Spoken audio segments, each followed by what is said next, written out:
Taking care of the house and kids was always considered the wife's responsibility, right? So making your husband do these tasks would mean you're not doing your job properly as a wife.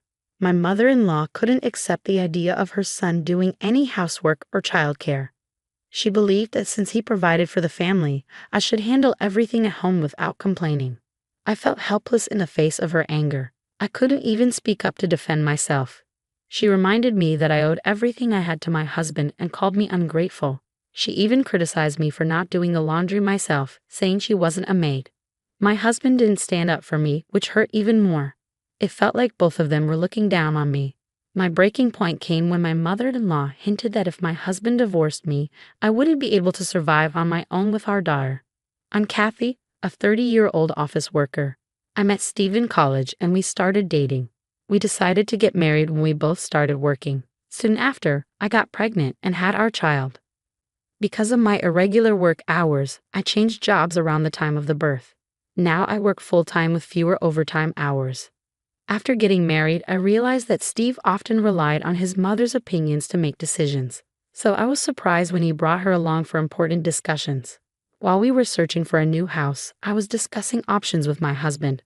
The living room here is spacious and the shopping area is convenient. What do you think?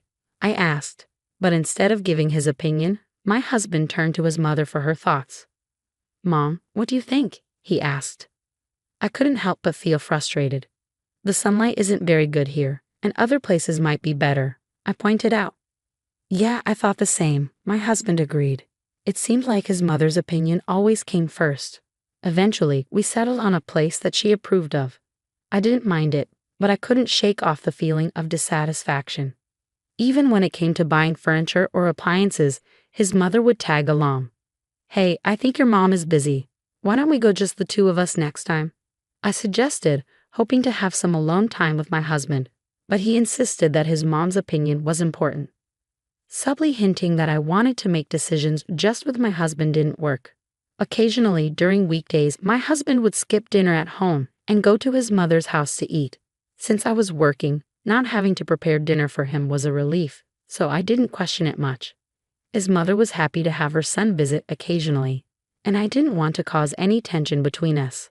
As years passed, our daughter grew, and we started discussing building a new house. My husband was calm about it, and when his mother wasn't around, he spent time playing with our child. I wanted to build a new house where the three of us could live peacefully. I'm worried about Mom's future. How about we all live together? Out of the blue, my husband suggested that we should live with his mother. I knew she'd love to live with her son and granddaughter, but I was totally against the idea. Living with her meant constantly tiptoeing around her feelings because she never listened to my opinions. To her, her son was everything, and I felt like I was just in the way. If we lived together, I'd have to see her every day, and I wanted to avoid that at all costs. But your mom wants to stay near her current home, right? She has friends there and doesn't want to move too far, my husband reasoned. I knew she was attached to the area she knew well. However, if we moved near her, it would mean a longer commute for me to the office, which I wasn't thrilled about. I showed my husband several land options that a realtor had gathered. They were in areas with plenty of parks, nature, and convenient shopping, and they were also close to train stations. The fact that they were near his mother's place made him give his approval. I was relieved that we could steer clear of living with her. But after that, she started coming to our house often. My husband welcomed her, and I couldn't refuse her visits. While I understood her desire to see her granddaughter, my daughter didn't warm up to her at all, always crying whenever she saw her, which made me anxious. I wanted to relax on my days off, but I couldn't unwind when she was around.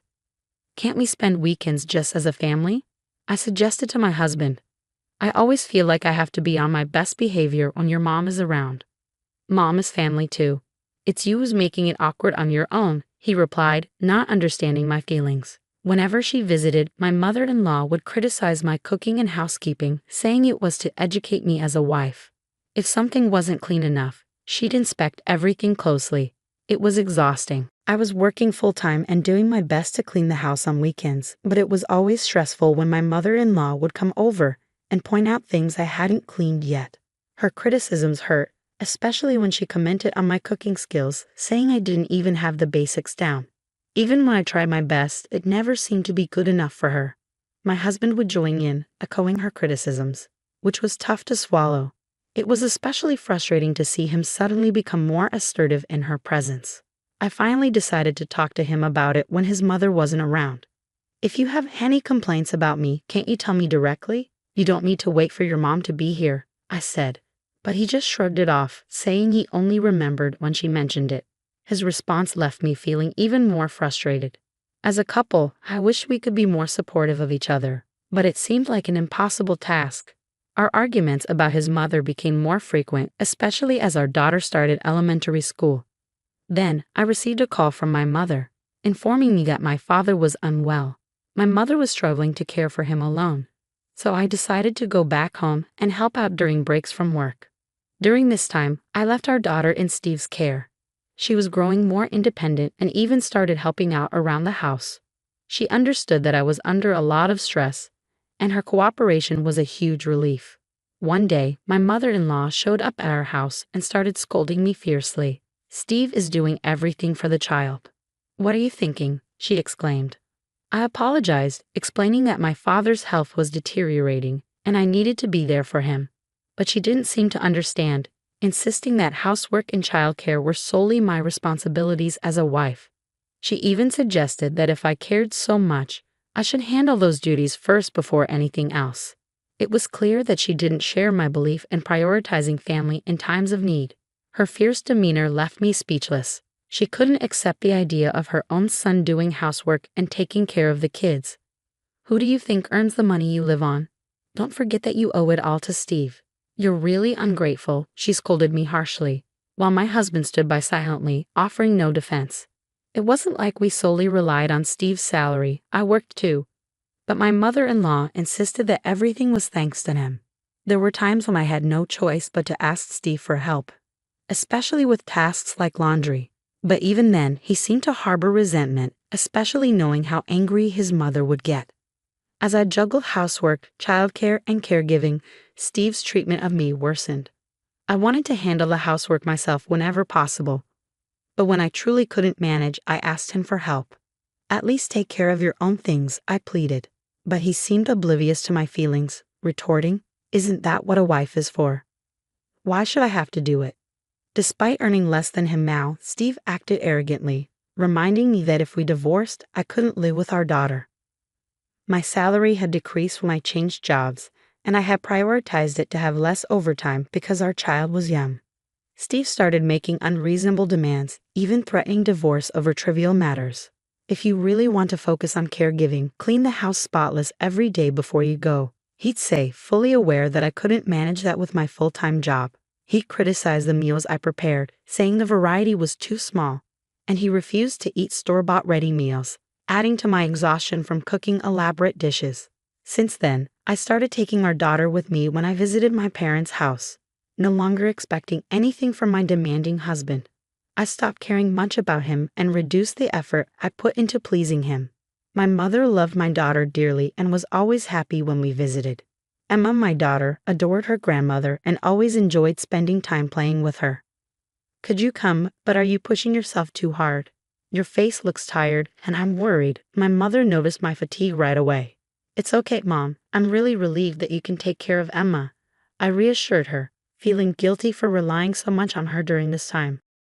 Amidst the grief of my father's passing, my mother and I discussed the inheritance. It turned out that my father was wealthy and owned several properties, including the mansion we called home. The house was large enough to be considered a mansion, old but well-maintained and still very livable. Originally, my parents had lived there together. When my husband first came to meet my parents before our marriage, he was surprised to see the mansion. The area was popular as a vacation spot due to its good transport links and abundant natural beauty, which my parents were deeply attached to. "Mom, you should continue living in this house, right?" I assumed she would inherit and stay there, but her opinion was different. "I think this house is too big for just me. Maintaining the mansion would be difficult for my elderly mother," she explained. After discussions, it was decided that I would inherit the house and my mother would move to a conveniently located apartment using the inheritance. After my father's funeral, I stayed at the mansion with my daughter to sort out his belongings and handle the inheritance procedures. I left the shopping to my mother and daughter and worked alone when suddenly my mother-in-law and husband barged in. "What's going on? Why the sudden visit?" I asked, taken aback. "I hear you inherited this mansion," my mother-in-law said, looking around the mansion curiously. "It's spacious enough for all of us to live together comfortably." Confused by her words, I asked again what she meant. "We're moving in today. I'll thoroughly train you to be a proper wife to our family," my mother-in-law declared with a grin. I couldn't help but laugh at her absurd statement. I looked them both in the eye and said, "A wife for this family? Who are you talking about? I'm single, you know." "Huh? What are you talking about?" they asked, clearly confused. "I've already filed for divorce, so we're strangers now too. Too bad there's no wife left for you to train, huh?" I revealed. They were shocked, their eyes wide open. They'd probably never thought I would actually go through with it. "There's nothing to forgive. Steve is the one who initiated the divorce," I continued. "Don't get cocky. A wife shouldn't oppose her husband," my mother-in-law retorted, becoming agitated. But I was done with their manipulation. In fact, just before my father passed away, I had submitted the divorce papers that my husband had been using to threaten me. Even while I was caring for my father, my husband didn't help at all. I had run out of patience with him, but neither he nor my mother-in-law would listen to what I had to say. My anger with my mother-in-law reached its peak. "It's ridiculous to think that just because I'm your daughter-in-law, I should obey everything. A daughter-in-law is not a maid," I asserted. I didn't care about being disliked by her anymore. I was no longer her daughter-in-law. But my mother-in-law lost her temper and grabbed me. I struggled desperately, but she overpowered me. "Stop. Let me go," I pleaded. Realizing I couldn't handle this alone, I called the police. As they tried to restrain her, she lashed out and hit an officer. She was taken away to the police station. My husband stood there stunned, unable to comprehend that we were divorced. Later, he came to my workplace, looking disheveled and defeated. He had fallen into gambling due to stress and financial struggles. Without his mother's support, he was lost. He asked me to reduce the child support, citing financial difficulties, but I refused, reminding him that we had agreed upon the amount together. "You said you wanted to do everything you could as a father," I reminded him. He clicked his tongue unhappily, realizing the situation had changed. My ex-husband's attempt to reduce the child support disappointed me. From my point of view, if he hadn't gambled, he could afford to pay child support, I thought. It was disappointing to see his lack of responsibility as a father. "It must be tough on just your salary," he said, suggesting we try again. But the idea of remarrying just because of financial struggles irritated me. "Who would remarry you? I'm absolutely done with mama's boys," I replied firmly. "What did you say?" He reacted violently, showing no awareness of being a mama's boy. "You can't decide anything without your mom, can you? The house, furniture, appliances. You consulted her about everything," I pointed out. Despite his objections, I had more to say. "I know you even went shopping with your mom to pick out your clothes. That's what people call a mama's boy," I added, hitting a nerve. He seemed visibly frustrated. "You always mocked me for my low salary, but I won't let you say that anymore," I asserted. Surprised, he refused to believe that I earned more than him now. After changing jobs, I was appreciated for my diligent work and managed to get promoted. "Now I earn more than you do," I informed him confidently. Faced with my response, he fell silent. Moreover, I had inherited some assets, so I was living comfortably without him. Now I don't have to be forced to do household chores, and I no longer have to deal with a nagging mother-in-law, which is very comfortable, I added.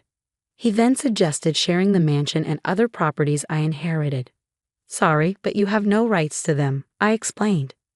"It's all your fault for filing for divorce on your own," he blamed me. "If you did nothing wrong, we wouldn't be divorced," I countered. I reminded him of his lack of support when I was caring for my father. "That's because you didn't manage the household chores properly," he argued. Realizing he had no intention of supporting me as a spouse, my love for him cooled. "It's unreasonable for me to work the same hours and still be the only one handling housework and childcare," I argued. But he insisted. "Housework and childcare are a wife's duty. It's wrong of you to push that onto your husband."